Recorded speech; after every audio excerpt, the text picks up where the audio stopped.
Alright friends, in this session we will learn about keys method in Python dictionaries. So, keys method is used to get all the keys from a dictionary.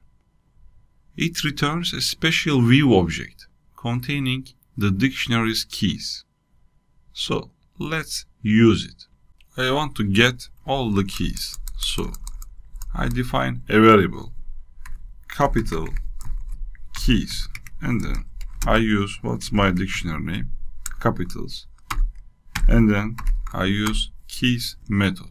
If I want to print capital keys variable inside the print function, if I run it, you see it's a special view object returns. It's not a list. So we can convert these keys to a list if we want to iterate over, if we want to use it.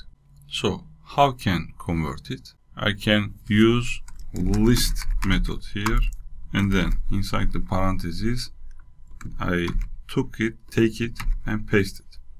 If I run it, you see right now it's a list. So making a list is useful for checking or iterating over keys. So I did it. We take all key values from the dictionaries using keys function. See you in the next lesson.